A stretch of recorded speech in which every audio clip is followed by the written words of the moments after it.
Assalamualaikum warahmatullahi wabarakatuh. Kembali lagi di channel Nasihat Kehidupan Misteri. Pada video kali ini saya akan membahas tentang penguasa tanah Jawa 2023 datang nagih janji. Tahun 2023 Indonesia harus waspada. Pasalnya ramalan Jayabaya mengungkap bahwa tahun 2023 adalah tahun datangnya Sabdo Palon nagih janji. Sabdo Palon nagih janji ini diyakini sebagai tanda akan terjadinya kekacauan atau bencana alam yang akan terjadi di berbagai daerah. Wong Cowo wis ilang cowone adalah ungkapan Jayabaya yang menyebut tanda-tanda Sabdo Palon datang, memomong masyarakat Jawa yang sudah kehilangan spiritualitasnya. Berdasarkan ramalan Jayabaya mengungkapkan bahwa masyarakat Jawa menunggu datangnya masa Sabdo Palon nagih janji. Kemudian kekacauan merajalela di mana-mana. Tercatat dalam ramalan Jayabaya dalam serat Sabdo Palon Pupuk 4 bersumpah akan muncul kembali sebagai pamomong tanah Jawa setelah 500 tahun runtuhnya kerajaan Majapahit. Apabila dihitung 500 tahun dari kerajaan Majapahit runtuh, yaitu pada tahun 1478, maka ramalan datangnya masa Sabdo Palon nagih janji jatuh pada tahun 2020 hingga tahun 2023. Pertanda meletusnya Gunung Merapi yang dijelaskan dalam Pupuh 5 dalam serat Sabdo Palon yang berbunyi, Kulon damel pratondo, pratondo tembah yang mamihar di Merapi yang jeblok mililahar, lindu peng pitu setino kaline banjir bandang, yang artinya saya akan membuat pertanda sebagai janji tugu saya apabila Merapi sudah meletus, mengeluarkan lahar dan terjadi gempa bumi 7 kali dalam sehari serta banjir bandang akan datang. Dalam serat Sabdo Palon Pupuk 13 disebutkan akan ada ombak munggah daratan yang artinya merujuk pada sebuah bencana tsunami.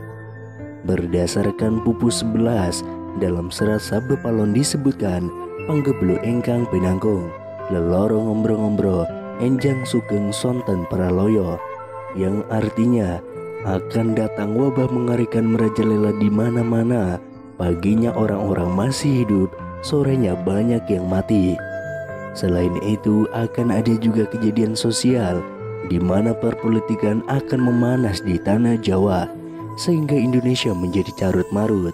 Hal tersebut lantaran adanya egosentrisme dan eksploitasi yang semakin parah. Disebutkan juga oleh Sabdo Palon bahwa moral masyarakat Jawa banyak yang rusak. Dalam ramalan jangka Jayabaya bahwa masa Sabdo Palon nagih janji ini akan terus menimbulkan kejadian alam dan sosial yang bakal terjadi secara terus-menerus hingga tahun 2056 berdasarkan hitungan waktu yang sudah diperkirakan. Tidak hanya tentang wilayah Pulau Jawa yang disebutkan oleh Sabdo Palon dalam ramalan jangka Jayabaya, tapi masa Sabdo Palon meliputi satu Nusantara atau Indonesia. Itu artinya dari Sabang sampai Merauke diramalkan sama-sama akan mengalami kejadian bencana alam dan sosial yang sama. Datangnya rentetan peristiwa tersebut akan terjadi secara beruntun atau silih berganti dan tidak menentu.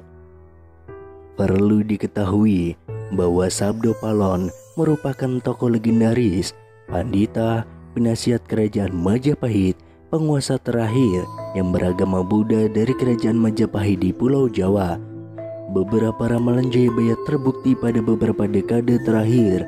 Namun sebagai masyarakat, kita tetap berdoa dan berikhtiar agar Indonesia selalu aman dan damai tanpa ada bencana di tahun 2023. Sabdo Palon nagih janji ini berawal saat Pulau Jawa dikenal angker pada zaman dahulu, hingga Syekh Subakir yang diutus untuk menyebarkan agama Islam harus menghadapi tantangan hingga membuat perjanjian Sabdo Palon dengan roh halus penguasa wilayah yakni Ki Semar Badranaya. Perjanjian Sabdo Palon itu dibuat sebagai kesepakatan antara Syekh Subakir yang datang menyebarkan agama Islam ke Pulau Jawa yang terkenal angker dengan roh halus penguasa wilayah, yakni Ki Semar Badranaya. Diceritakan pada masa dahulu, Pulau Jawa terkenal angker yang dikuasai roh halus Ki Semar Badranaya. Kedatangan Syekh Subakir yang diutus oleh Sultan Turki, Sultan Muhammad I, untuk syiar agama Islam. Setelah keduanya terlibat pertempuran dan sama-sama kuat, Syekh Subakir dan Ki Semar Badranaya akhirnya membuat kesepakatan melalui sebuah perjanjian yang disebut Perjanjian Sabdo Palon. Namun kedatangan Syekh Subakir dalam melakukan syiar Islam di Pulau Jawa saat itu harus mendapat rintangan hingga harus membuat perjanjian dengan Ki Semar Badranaya sebagai roh halus sebagai danyang atau penguasa wilayah tanah Jawa. Syekh Subakir dikenal sebagai orang yang berhasil menembali Pulau Jawa yang terkenal angker dan wengit pada dahulu kala. Saat itu Sultan Turki, Sultan Muhammad I, mendapatkan petunjuk untuk melakukan penyebaran Islam di Pulau Jawa, sebuah tempat di tanah Jawa yang dalam pengaruh magis begitu kuat. Mulai dari jin hingga setan menghuni setiap sudut tanah Jawa yang saat itu masih berbentuk hutan belantara.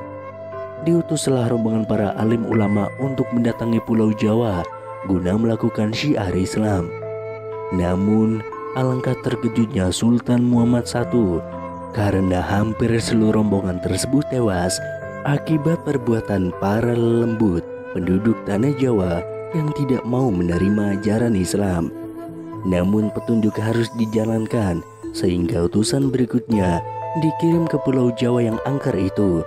Sosok utusan itu terkenal alim, ahli ruqyah, memiliki kemampuan untuk berinteraksi dengan dunia gaib.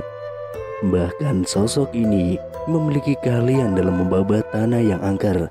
Dialah Syekh Subakir yang memiliki nama asli Syekh Tambu Ali bin Syekh Bakir, berasal dari tanah Persia atau yang sekarang lebih dikenal dengan negara Iran, yang langsung berlayar ke Pulau Jawa atas perintah Sultan Muhammad I. Sesampainya di Pulau Jawa, Syekh Subakir langsung menuju ke Gunung Tidar yang diyakini sebagai titik pusat dari tanah Jawa. Di puncak gunung ini Syekh Subakir memasang tumbal berupa batu hitam yang sudah diraja. Batu tersebut dikenal dengan nama Aji Kalacakra untuk menetralisir daya magis negatif dari bangsa Jile. Selama 3 hari 3 malam, batu tersebut mengeluarkan hawa yang sangat panas hingga para lembut terpaksa menyingkir ke Laut Selatan Jawa. Kejadian itu kemudian sampai mengusik ketenangan Ki Semar Badranaya, sang danyang tanah Jawa yang selama ribuan tahun khusyuk bertapa. Pertempuran pun akhirnya tidak terhindarkan antara Syekh Subakir dan Ki Semar Badranaya selama 40 hari 40 malam. Namun selama pertempuran itu keduanya sama-sama kuat, sampai akhirnya Ki Semar Badranaya menaruhkan perundingan kepada Syekh Subakir, yang mana menghasilkan sebuah kesepakatan perjanjian yang terkenal dengan sebutan Perjanjian Sabdo Palon.